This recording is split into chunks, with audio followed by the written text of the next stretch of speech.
अस्सलाम वालेकुम। आज की वीडियो में मैं आप लोगों के साथ डिस्कस करने वाली हूँ कि किस तरह से आप अपना ऑर्डर पैक करके डिलीवर कर सकते हैं। ऑब्वियसली इसके लिए सबसे पहले तो आपने कुरियर कंपनी के साथ अपना अकाउंट ओपन करवाना है, बिजनेस अकाउंट या कैश ऑन डिलीवरी अकाउंट उसे कहा जाता है। उसके बाद आपको पैकिंग मटेरियल चाहिए। पैकिंग मटेरियल में ये आपको ट्रांसपेरेंट बैग्स चाहिए जो कि अमूमन आम शॉप से भी मिल जाते हैं। इसके अलावा आपको एक थैंक यू स्टिकर इस तरह का या फिर थैंक यू कार्ड चाहिए जिसके ऊपर आपके जो कंपनी की डिटेल्स होती है, ब्रांड की डिटेल्स वो मेंशन्ड होती है। तो आपकी मर्जी है या आप दोनों बनवा लें या फिर अगर आपका बजट कम है तो इनमें से आपके पास कोई एक होना ज़रूरी है जो आप पैकिंग के साथ रख देते हैं या बॉक्स के ऊपर लगा देते हैं स्टिकर। उसके बाद आपके पास एक स्मॉल बॉक्स होना चाहिए। अगर आप दराज पे सर्च करेंगे ई कॉमर्स बॉक्सेस तो इस तरह के बॉक्सेस आपके सामने आ जाएंगे। हर किसी की पैकिंग का जो तरीका है वो डिफरेंट होता है, अपने बजट के लिहाज से होता है। आप चाहें तो सिंपल इस तरह के कार्ड्स भी ले सकते हैं, उनको खुद कट करके बैग के अंदर डाल देंगे और उसके बाद आप अपना प्रोडक्ट ऐड कर देंगे उसके अंदर और पैकेट को क्लोज करके आप बॉक्स के अंदर पैक कर सकते हैं। तो जो ये वाले मिनी कार्ड्स हैं ये भी मैंने दराज से ही ऑर्डर किए थे और इनके साथ एक थ्रेड आता है ब्राउन कलर का, लेकिन यहाँ पे मैंने ये खुद रिबन ऐड किया है। तो आप चाहें तो इस तरह के रिबन्स भी ऐड कर सकते हैं, ये ज़्यादा क्यूट लगते हैं। तो मैं यहाँ पर एक कस्टमर का ऑर्डर पैक करने लगी हूँ तो सोचा आप लोगों के साथ भी डिटेल शेयर कर दूँ। अब ये मैंने पैक कर लिया है तो मैं इसको एक ट्रांसपेरेंट बैग के अंदर डालूंगी।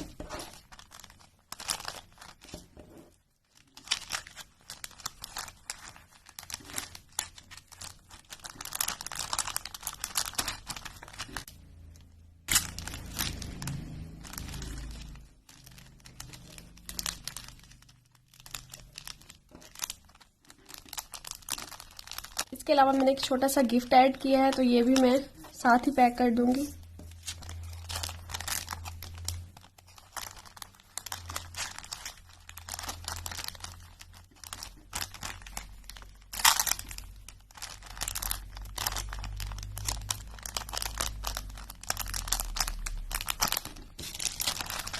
अच्छा, ये इस तरह से बिल्कुल स्ट्रेट बॉक्स आते हैं, आपने इसको खुद फिक्स करना होता है।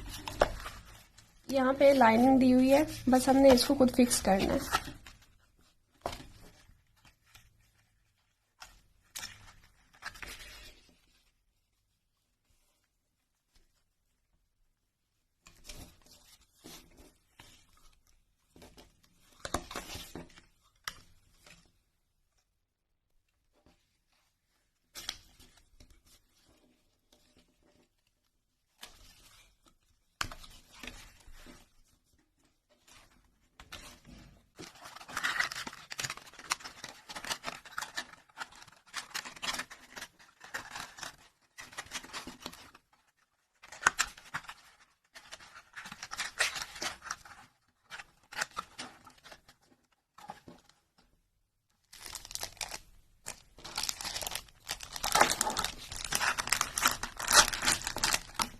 आप चाहें तो गिफ्ट के साथ एक छोटा सा नोट भी ऐड कर सकते हैं।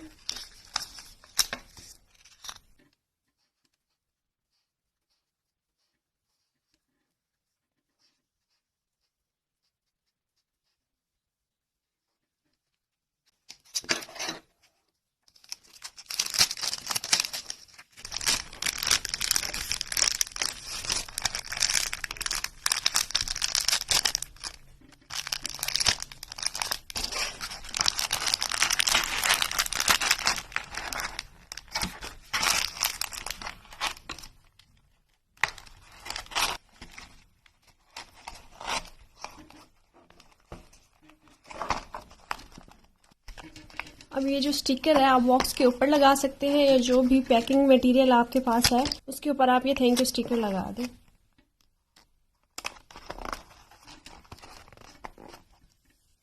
अब कुरियर सर्विस में अपना पार्सल भेजने के लिए या अपना प्रोडक्ट भेजने के लिए आपको एक फ्लायर की ज़रूरत है। अमूमन मैं एक ही साइज़ का फ्लायर यूज़ करती हूँ, मैं अलहदा से डिफरेंट साइज़ के परचेज़ नहीं करती और ये मैंने खुद परचेज़ किए हैं दराज से। अगर आप चाहें तो आप कुरियर सर्विस से भी कॉल करके उनसे ये ले सकते हैं और आपको सिंपली इसकी पेमेंट करनी होगी।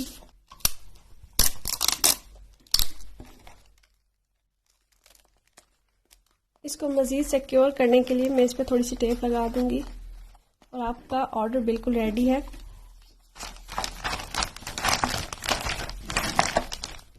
अच्छा जी, अब इस फ्लायर के साथ हम क्या चीज़ अटैच करते हैं। ये एक रिसिप्ट होती है जो कि हमने फ्लायर के अंदर लगानी होती है, जिसके ऊपर कस्टमर का नाम मेंशन होता है, कस्टमर का कॉन्टैक्ट, कस्टमर का एड्रेस और उसके अलावा COD आपने लिखना होता है। यहाँ पे COD यानी कि कैश ऑन डिलीवरी, आपने कितना कस्टमर से पेमेंट लेनी है। उसके बाद सेंडर का नेम, यानी कि मैं सेंड कर रही हूँ तो मैंने अपने ब्रांड का नाम लिखा है, और सेंडर कॉन्टैक्ट यानी कि यहाँ पे मैं अपना कॉन्टैक्ट मेंशन करूंगी, एंड कंसाइनमेंट ID। ये जो पार्सल है ये TPL के थ्रू जा रहा है, तो यहाँ पे मैंने कंसाइनमेंट ID लिखी है।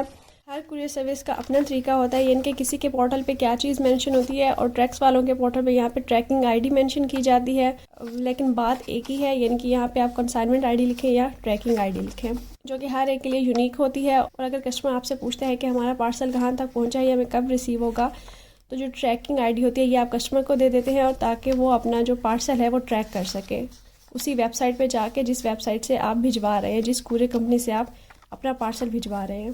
तो यहाँ पे ऐसे ही कस्टमर नेम के सामने मैंने कस्टमर का नाम लिखना है, कस्टमर कॉन्टैक्ट के सामने कस्टमर का कॉन्टैक्ट मेंशन करना है, कस्टमर एड्रेस के सामने कस्टमर का एड्रेस, और सेंडर नेम यानी कि आपने अपने ब्रांड का नाम लिखना होता है, सेंडर कॉन्टैक्ट आपने अपना कॉन्टैक्ट लिखना है, और कंसाइनमेंट ID जो कि आपने पोर्टल पे इस ऑर्डर के लिए बुक की है। और सिंपली आपने इस वाली रिसिप्ट को फ्लायर के अंदर डालना है, और यहाँ से इसको उतार के टेप को सिंपली इसको चिपका देना है।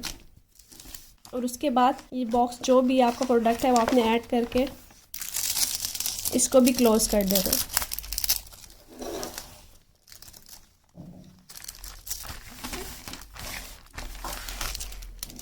तो जी आपका पार्सल बिल्कुल रेडी है।